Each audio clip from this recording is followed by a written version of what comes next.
What's up, guys? It's your boy Mo, and we back with another video. This one got me a little excited because this is a video that I've been wanting to look at for a very long time. I like to research stuff about the past and all that type of stuff, futuristic, all that type of stuff. That's the type of person I am. But anyways, today we'll be back to a video called 2010 Aesthetic Was Weird, right? By Extra Mint. Now, I don't know what they expect from this video, but the 2010s had to be one of my favorite moments of life. Everybody know this, bro. Yo, if you was alive during the 2010 era, bro, everything was just way better. And especially the early 2000s, like 2009, 2008, everything was way better during that time, and nobody can tell you it wasn't. It's definitely way better than today, bro. Like, real shit, anything past, like, 2019 was ass. But no further ado, let's get into the video. Early 2000s older brother core. Do these images mean anything to you? Perhaps they're oddly familiar, nostalgic. Maybe they bring up some distant childhood memory of playing for hours as player 2. If so, you aren't alone. Older brother core has exploded recently and is pretty much inescapable online. But as I tried to find out why, things got even weirder. I uncovered some of the strangest trends and aesthetics from the 2010s that you've either forgotten about or wish you didn't remember. Starting off with galaxy fits. If you made a Venn diagram comparing someone who used to wear these and someone with 3 of these, it'd just be a circle. Except for this guy, we'll put him somewhere over here. You'd find these kinds of clothes everywhere online, printed onto cheap hoodies from sites like Amazon. Yo, speaking of galaxy fits, bro, I feel like this shit was actually like, I don't think I ever seen nobody with that just in real time. Probably like on Roblox and shit like that, but that's different. You know what I mean? Like, you would see stuff that's basically galaxy based on Roblox. That's what I'm saying. But yeah, Amazon and Alibaba. And they haven't gone away or anything. In fact, the combination of AI and dropshipping today has yielded promising results. But while it's more of an ironic thing now, that wasn't the case in 2013. Galaxy print leggings, shirts, shoes, phone cases, nothing was safe. At the time though, it was relatively tame, especially compared to another movement called swag. The Zendaya hat theory. A series of conspiracies surrounding the mysterious appearance of a comically sized hat in 2014. Some suggest that Tom Holland lives inside it, hence why you've never seen him and it in the same room. Others believe that, combined with the more recent appearance of a white hat, it symbolizes yin and yang. That Zendaya is composed of 2 distinct personalities, or entities. I believe this to be true. On one hand, you have the famous actor and personality, and on the other, Zendaya's swag era. Outside of these interesting photos, many others fell victim to the swag era, posing in denim, colourful t-shirts and flat caps. The look first appeared in the late 2000s and was heavily tied to things like jerk music. It's actually had a mini revival more recently, with artists like Xavier So Based and Fresh Boy Swag taking clear inspiration from the fashion. I'd say that overall, it's looked back on pretty fondly. It encouraged people to express themselves and really get experimental. Unfortunately, that isn't true for every fashion trend in the 2010s. What you're looking at here is an endangered species. The urban lumberjack hipster barista guy from 2012. Once upon a time, you could spot them on every street corner. A handful of beard wax, an open MacBook to their right, and a coffee to their left. Other identifying features were beanies, flannels, and suspenders. Those that pushed through the 2010s can still be found today if you're lucky. Usually wearing a wry smile as they charge you $40 for a cheeseburger. I've seen people point out that this look was kind of the precursor to safe sleazy. Being a much more modern cryptid, I won't go into too much detail on that yet, but I'm willing to bet that you, or someone you love, has run into one of these creatures before.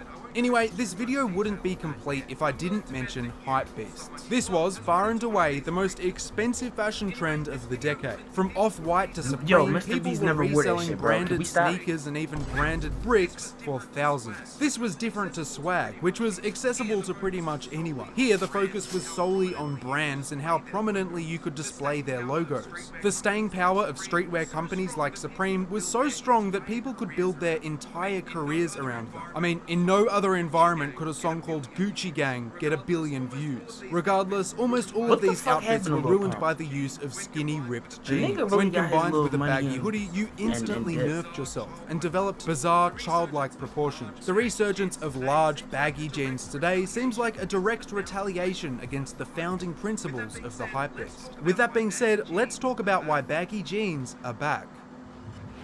They about to come back. I'm sure this doesn't come as a shock to you, but older brother core isn't the only thing with core slapped at the end of it. Clean core, cottage core. I was going to say meat core as a joke, but that's also a thing. I've always found this phenomenon really interesting. On one hand, it's useful for categorizing and searching up niche aesthetics, but on the other hand, you have people blogging about raw meat. So where did this whole core thing start? Well, the term itself comes from the hardcore punk genre of the 80s. It eventually expanded to various other movements such as grindcore and thrashcore. Over the following decades, core became shorthand for any cohesive aesthetic, mood, or subculture. It wasn't just limited to music. And that's how we arrived at older brothercore. Photographs of gaming setups from the 2000s and 2010s, advertisements, and fridges full of Monster energy drinks. You'll see these presented on TikTok and Instagram as slideshows paired with melancholic guitar riffs. Or maybe it's just a video of some 16-year-old wearing jorts and a tap-out t-shirt. After all, the fashion side of it has become just as big. At its core is the revival of skate and streetwear brands from the 2000s. Jinko jeans, Spitfire, those chunky DC shoes, basically just a custom character from Tony Hawk's Underground, if you took away the skateboard and gave them a link tree and a mango vape. But what is it about these images that's so powerful? 20 years ago, you'd say the smell, but it's something else. It also got me wondering, what would be the modern equivalent of older brothercore? Unboxing up, boys, let's go! What? Get out, I'm practicing! What's that? They're action figures, okay? Don't touch them, Bro, they're this used. better not be Why it, is bro. This Pikachu better not be in a one of your jar? little ads, bro.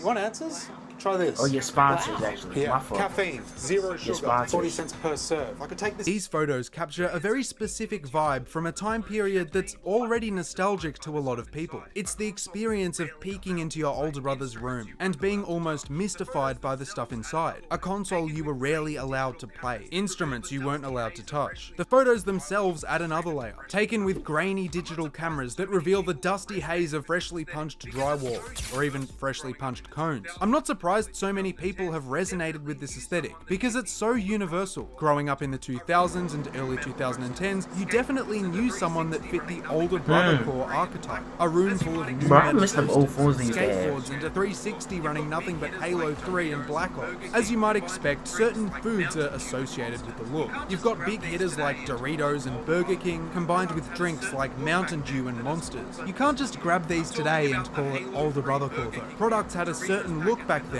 that has all but disappeared. I'm talking about the Halo 3 Burger King meal, Doritos packets with the heart rate monitor, Guitar Hero Slurpees. 2010 was the last time you could look cool drinking Mountain Dew, apart from maybe a few months in 2014. I'm interested to hear what you guys think about the whole older brothercore thing.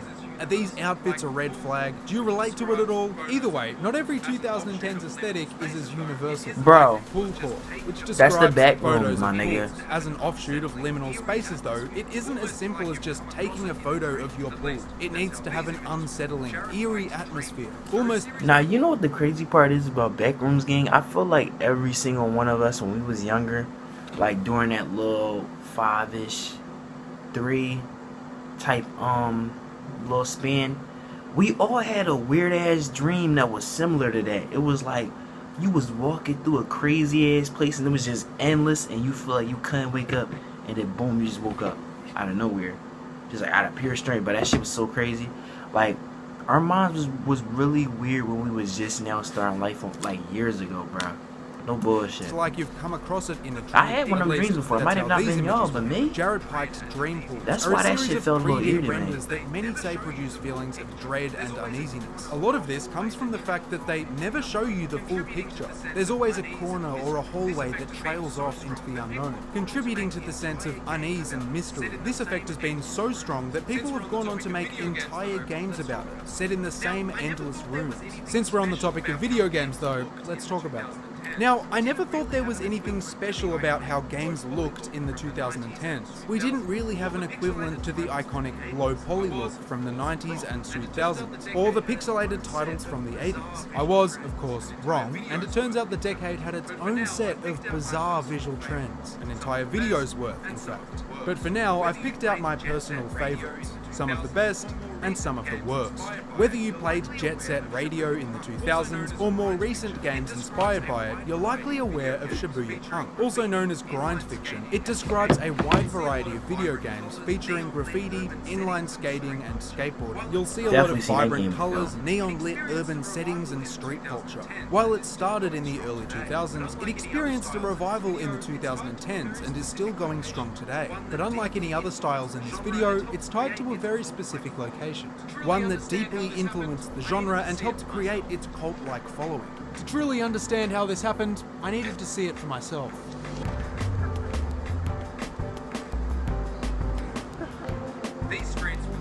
This nigga just traveled to Japan, bro. These streets were the inspiration behind Jet Set Radio, the pioneer of grind fiction. Set in a vast, chaotic metropolis, you play as members of a graffiti gang, fighting back against authorities and rivals as you expand your territory. The game was unique, not just for its cel-shaded graphics, but also its locations and fashion. Take, for instance, Shibuya-cho, one of the game's 3 main districts. It shares many similarities with the aesthetic's namesake, and my first stop. Shibuya is widely considered the heart of Tokyo. Its vibrant and social nature make it a melting pot for fashion, music, and art. As a result, it's the perfect backdrop for a game like Persona 5. Released in 2016, it helped bring Shibuya Punk back into the spotlight. Just like Jet Set Radio, you're dropped into a colourful urban setting, overlaid with a dynamic, punk-inspired UI. Persona does a great job channeling the energy of its real-world counterparts. The busyness of Shibuya Crossing, its tightly packed side streets. But Shibuya isn't the only inspiration for the genre, nor is it the only place featured in Persona 5. After all, grind fiction has a rebellious, edgy undertone that can only be found in Shinjuku. Extra mint inside of Mint Collectibles. Housing Tokyo's red light district and a booming nightlife, Shinjuku's atmosphere is completely different. There's an overwhelming amount of ads and billboards, lit by thousands of neon lights. Its chaotic influence became even clearer as the aesthetic re-emerged in the 2010s. Look no further than Inkopolis from Splatoon. Locations like the Plaza and Inkopolis Square feature the same energetic displays of lights and advertising. The gameplay echoes Shibuya Punk's elements even more, focusing on streetwear, youth culture, and colourful self-expression. The spray can is replaced by an ink shooter, but the premise is the same. It was awesome to walk around Tokyo and spot the similarities between these games. I don't know and their about this fucking game right Even now. better though, Shibuya Punk didn't go anywhere. But you know what I'm waiting after for us to its get to? I'm revival, and waiting for us to get to the were part where just they the talk about beginning. Super Hi-Fi Mario Rush and that Bomb was on Rush the Cyberpunk DS released in and shit. 2023, having art Man, that was styles the that were best just as fucking timeless era, as bro. Jet Set Radio. Oh, and Jet Set Radio is getting a reboot soon. If we're talking about grind fiction though, we have to talk about Fruitiga Metro, and why it's also making a comeback. In the early 2010s, Metro was extremely popular in music, gaming, and Bro, if you all don't sorts include of Super other Mario in media. this video, bro, I'm Featuring glossy mad. vector graphics and Sorry, patterns, bro. there was a lot of overlap between it and Shibuya Punk. But Metro was even more widespread, meaning there's a ton of things you'd recognize it from, like Just Dance 3 and 4. From their menus to dances, both share the same colourful aesthetic. There's fluid shapes and flourishes in the Damn, so when background did that Dance nicely Central come out? complement the series' atmosphere. People have 'Cause, described like, this look as a subgenre of Fruitiga Metro I'm called gonna search that Musica shit up. Metro. It's a lot. We gotta pause this job. Okay, so let me see. Okay, so let's type. Why the fuck is Uber Eats on the thing? Okay.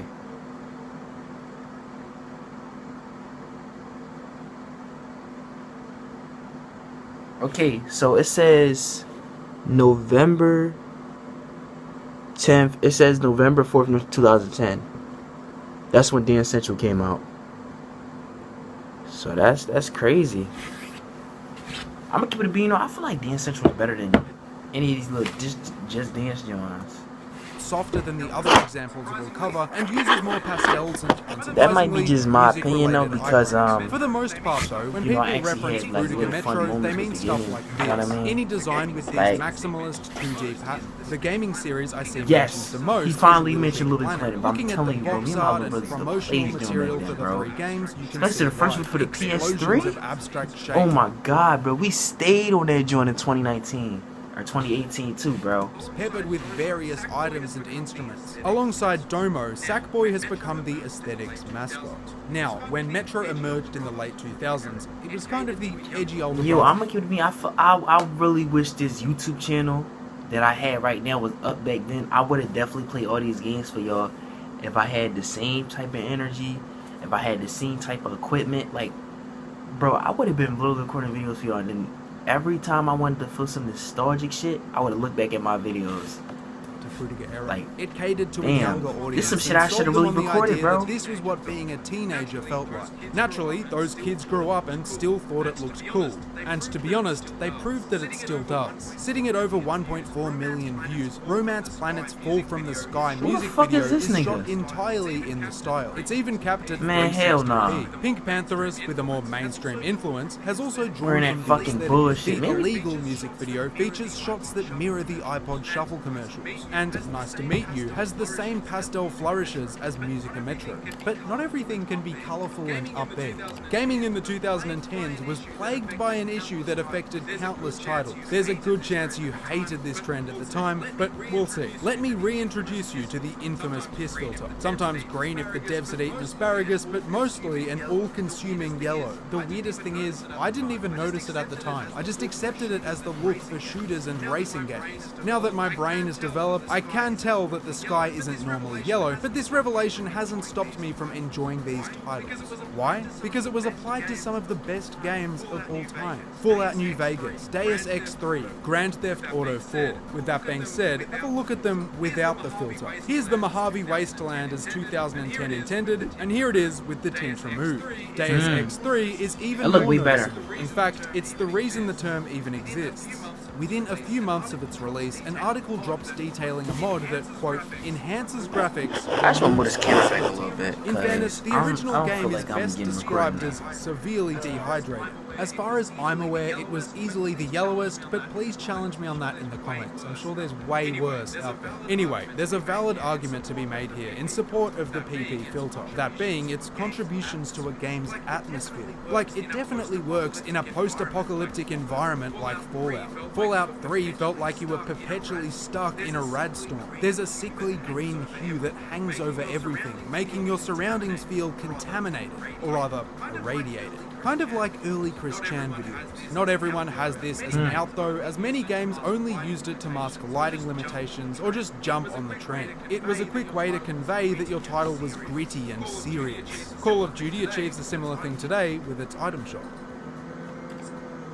Something strange happened in the 2010s. While most of the corporate world moved away from the experimental design, marketing, and aesthetics of the 2000s, we saw a revival of several styles from the past. And weirdly enough, this hasn't been without controversy. Take Vector Heart, for example. Many of you will recognize this style from the box art of the Wipeout games. It's a futuristic, striking aesthetic with sharp angles and abstract shapes. While it first appeared way back in the 90s, it saw a modest return in the 2010s, especially in gaming. Several logos and interfaces drew obvious inspiration from the style. Unfortunately, jumping forward to today, one company would take a bit too much inspiration. Now, when I first saw Bungie's Marathon reboot, I was pretty excited. It had the vibrant look of Mirror's Edge, coupled with environments and graphics that echoed the principles of Vector Heart. To me, it seems like an evolution of its 2010's resurgence, and it was, but not for the right reasons. Fernhook, a graphic designer from Scotland, noticed some suspicious similarities between her 2017 artwork and several of the game's environments. Similarities really isn't the right word though, because it was just copy and paste. While most of the game's assets were made internally, this didn't go down well. I feel like this happens a lot now. A big studio hints at a return to form or some innovative new style, but can't pull it off without heavily relying on nostalgia or just outright borrowing from someone else's work. But enough about vector art, because you've definitely seen these images before. And no, this isn't Frutiger era. Solarpunk gained traction in the 2010s and Nah, it shares a definitely was. similar I knew that focus came from on a an game. idealized That's just what they made it like. In other words, what society would be like if everyone hit subscribe. It emerged as an alternative take on the futuristic city, and it still kind of is. Just look at Wild Robot from 2024. The whole premise revolves... Now I'm gonna keep it a being, y'all. The more you realize it, like as we getting older, I'm gonna keep it a being with you like this. The shit we thought the future was gonna look like back then, it don't look like nothing similar. Because y'all gotta realize, if you was literally making everything look like this, it had to be more like it look like, y'all know how they make houses and shit and all that. It gotta be more minerals invented, like different minerals, rocks and shit like that. You cannot make everything look futuristic. I'm gonna be real with you. Like, our shit still look like the 90s. How many years are we into the future now? We only got phones, tablets, computers, shit like that. If you think about it, we remove all that, bro, this is basically the 90s and 2000s all over again. Around nature and technology coexisting harmoniously, reflected in both the characters and environments. In the 2010s, you could see this in Black Panther and various other movies set in the near future. At the heart of Solarpunk is architecture that integrates nature, foliage wrapping around skyscrapers, expansive I ain't grassy even gonna lie, plains see, I feel covered like in solar futuristic panels. shit, The name like, being a give spin-off off of alien Cyberpunk vibes. isn't a coincidence. The world Many will kinda characterize it never as a look like direct that. response to Cyberpunk's darker and heavily That's too commercialized fucking... tone. I I'm don't curious know. though, would you rather live here, or do you think Solarpunk is the way to go? Speaking of cool, futuristic aesthetics from the 2010s, Dwarfik. It's a little more obscure, but depending on what video games you've played, there's a good chance you've seen it before. It describes a design style dominated by abstract shapes and technology, soft white backdrops, and above all else, the colour orange. A great example is the Hexbug toy line. They looked delicious, they were delicious.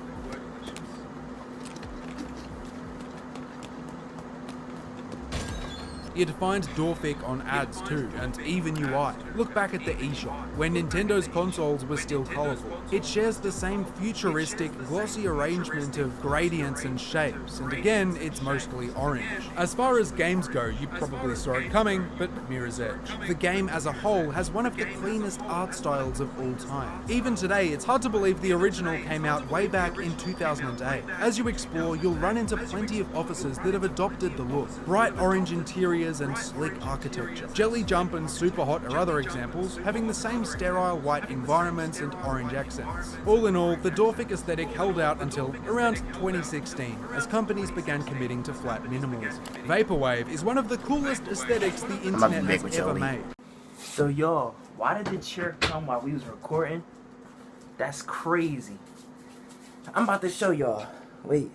So y'all, look. This is crazy right here, bro. I'm about to unbox this, yo. I ain't even gonna lie to you.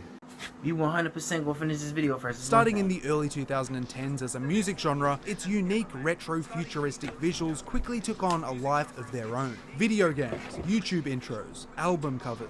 Its visuals were oddly soothing and dreamlike, with elements layered over pink sunsets and endless grids. Drawing from the 80s and 90s, you'd often see old computer pop-ups, statues and brands. But where did Vaporwave come from? Is it possible to track such a huge movement down to a single Damn, they song ain't even or put this image? joint no Maybe, correct but it's packaging. Like, it's on literally July exposed. You 20th, could tell it's a game. 2009, a YouTube user called Sunset I Corp think it's posted a too big for 2-minute somebody long to track try to titled steal this shit, though. Nobody Here. The song itself was relatively simple, a slowed down sample of an 80s pop song. But when paired with the visuals, it became something more. In the foreground is a grainy loop of a twisting rainbow road, layered over footage of the New York skyline. It creates a surreal, almost hypnotic viewing experience, which is reflected in the comments. They're filled with people feeling nostalgic for an era they never lived through. I'd say this phenomenon is the reason Vaporwave eventually exploded. People have called it anemoia, defined as longing for a time you never experienced. Vaporwave tapped into this feeling with a reimagined vision of the past, laid under irony and low-fidelity jazz. The funny thing is though, the creator of Nobody Here didn't intend to kickstart an entire genre. The song just happens to perfectly capture all of its themes, in the visuals, music, and even the channel name. While earlier earlier tracks undoubtedly fit the sound, nobody here helped shape Vaporwave into both a visual and auditory medium. Let me know which of these aesthetics you'd bring back and which you we gotta believe put this in the together. 2010s. Damn. Thank you so much for watching, and I'll see you in the next one. Shit. Well, y'all, I ain't gonna lie, y'all. I really enjoyed this video. And I think I'm gonna watch more of his shit too. I'm not even gonna lie. Cause he got another one called Why Did the 2010s Look Like That? I'm about to react to that for y'all in a couple minutes. But first of all, let me end this video, and I'm about to get to unboxing the gaming chair and shit. And yeah, we bipping.